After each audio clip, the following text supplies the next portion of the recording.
நீங்க கிளிப்ல பார்க்குற இவங்க இப்போ உயிரோட இல்ல. 2 நாளைக்கு முன்னாடி சொந்த அப்பாவாலேயே சுட்டு மர்டர் பண்ணப்பட்டிருக்காங்க. இவங்க பேர் ராதிகா யாதவ். வயசு 25 ஃப்ரம் ஹரியானா. பேசிக்கலி இவங்க ஒரு டென்னிஸ் பிளேயர். ஐடிஎஃப் அப்படிங்கிற ஒரு அகாடமிக்கு மட்டும் இதுவரைக்கும் 35 டபுள்ஸ் மேட்சும் 7 சிங்கிள்ஸ் மேட்சும் ஆடிருக்காங்க. அது மட்டும் இல்லாமல் ஸ்டேட் லெவலையும் இன்டர்நேஷனல் லெவலையும் நிறைய கேம்ஸில் பார்ட்டிசிபேட் பண்ணியிருக்காங்க. நல்லா தான் போயிட்டு இருந்திருக்கு. திடீர்னு ஒரு 2 வருஷத்துக்கு முன்னாடி இவங்களுக்கு ஒரு மேஜரான இன்ஜுரி வந்திருக்கு. அந்த இன்ஜுரிக்கு அப்புறம் இவங்களால பெருசாக டென்னிஸில் பிளேயராக கண்டினியூ பண்ண முடியல. ஸோ ஃபினான்ஷியல் ஸ்டெபிலிட்டிக்காக இவங்களே வந்து ஓனாக ஒரு கோச்சிங் சென்டர் ஸ்டார்ட் பண்ணுறாங்க. இந்த விஷயம் அவங்க அப்பா தீபக்கு முதலேருந்தே பிடிக்கல. இதெல்லாம் ஸ்டார்ட் பண்ணக்கூடாது, நடத்த வேணாம் அப்படிங்கிற மாதிரி சொல்கிறாரு. ஏன்னா பேசிக்காக இவர் எப்படிப்பட்ட ஒரு ஆள்னா, இவர் சம்பாதிக்கிற காசில் தான் ஃபேமிலி ரன் ஆகணும். நீ போய் சம்பாரிச்சு என் ஃபேமிலியை ரன் பண்ணுறதா அப்படிங்கிற மாதிரி ஒரு பேக்வேர்டான தாட் இருக்க ஒரு ஆள். இவரோட இன்கம்லாம் பார்த்தீங்கன்னா அவருக்கு ஒரு 2 வீடு இருக்குது. அதில் வர ரெண்ட் மட்டும்தான். இவங்க வந்து இவரோட பேச்சை கேட்கல. இவங்க அந்த கோச்சிங் சென்டர் ஸ்டார்ட் பண்ணுறாங்க. சக்ஸஸ்ஃபுல்லாக ரன் பண்ணுறாங்க.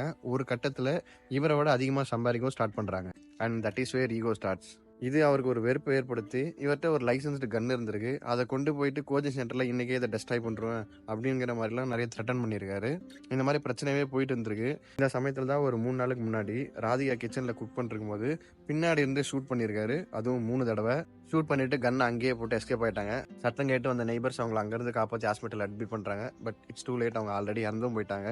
அதுக்கப்புறம் போலீஸ் இவங்களை ஃபைன் பண்ணி அரெஸ்ட் பண்ணிட்டாங்க. இன்வெஸ்டிகேஷனில் இவர் கொலை பண்ண ரீசன் என்ன சொல்கிறாருன்னா, ஃபஸ்ட்டு இவங்க பொண்ணு ஏர்ன் பண்ண ஸ்டார்ட் பண்ணதால் சொசைட்டியில் எல்லாரும் உன் பொண்ணோட காசில் தான் நீ வாழ்கிற அப்படிங்கிற மாதிரி இவரை கிண்டல் பண்ணாங்களாம்.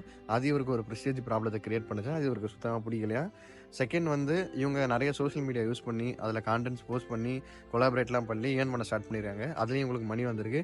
அந்த மாதிரி வேலை சம்பாதிக்கிறது இவருக்கு பிடிக்கலையா. இந்த 2 ரீசனுக்காக இவர் கொலை பண்ணுன்னு சொல்லியிருக்காரு. Seriously guys, I am speechless.